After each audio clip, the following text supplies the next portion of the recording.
continued to struggle for a share of the market with foreign competitors. This is happening despite government policies and other stakeholders' efforts to promote made-in-Nigeria goods. But in Port Harcourt, one man is determined to surmount the challenges by making inroads in the maritime sector with locally made boats. In this report, correspondent Uche Okuru takes us through the production process. Meet Stephen Duro, an associate professor of marine engineering who specializes in naval architecture. He began his career as a university lecturer in 1981 in Rivers State. These days, out of this open space in the heart of Port Harcourt, the 64-year-old builds boats like these. For making a fiber boat is first and foremost the mold. You must have the mold. From the mold, we go into the stage of waxing the mold, such that when you finish molding, the molding will release from the mold.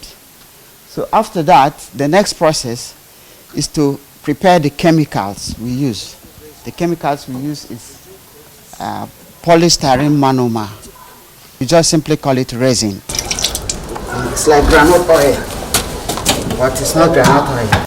And then with the resin, we mix it with accelerator, what you call accelerator, which is a cobalt compound. And also, we use the catalyst.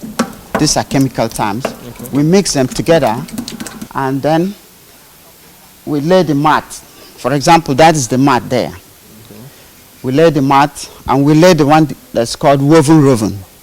And we lay it on the mold, layers upon layers, until we get the thickness that is required for the size of boat we are building.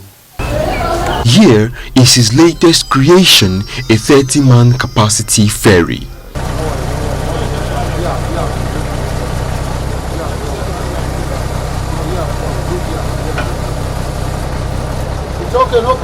This is the design. But before fabrication is the design stage. Very close to the construction yard is the office where Stephen Duro comes up with the structure, dimensions and prototypes for his projects. There is what we call stability calculations to check it. And these are all what I know very well. So it has been checked. I even do stability calculation for foreign vessels, which are classified under Lloyd's Register or Bureau Veritas. China and other countries produce it, so it's there. But though we can do it, being that we are doing it here, we can do it at better quality and lower price. Within 3 months, the boat is ready for the next critical stage, transporting it from land to water. The challenges we have here, of course, is the finance. Sometimes people place order, but to finance it, they don't have the money. 2, again, is that encouragement from government, and as you rightly said, they don't encourage made in Nigerian goods. But the economy is telling Nigerians that they have to look inward.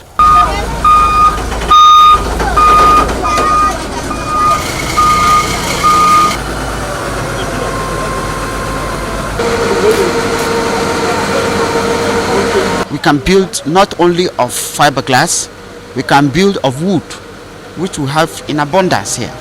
We can build out of aluminum.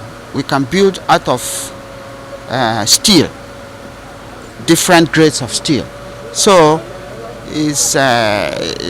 boat building has a great future in this country.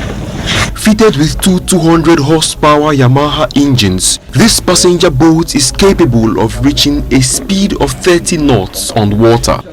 That's the equivalent of 50 kilometers per hour for an average vehicle. The National Inland Waterways Authority, NIWA, in Port Harcourt takes delivery. For NIWA, some of the factors limiting local participation in the maritime sector range from insecurity to lack of funding. lack of companies that need boats.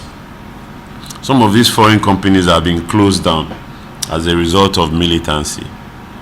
So you see, assuming that the militancy was a seizure in this part of the region, you will find out that some of these local boat builders will be will be put in business. NIWA also advocates infrastructure projects on the waterways to boost commercial activities. Government should also look into how we can harmonize the paperwork involved so that it can be issued as contract, so that within a particular region, contract is awarded for a particular company to be able to remove wrecks within our waterways to also make it safe.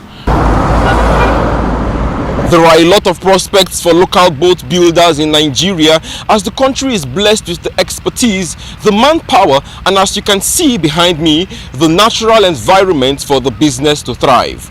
Apparently, all that is needed is for government to look in that direction. Uche Okoro, TVC News, Port Harcourt.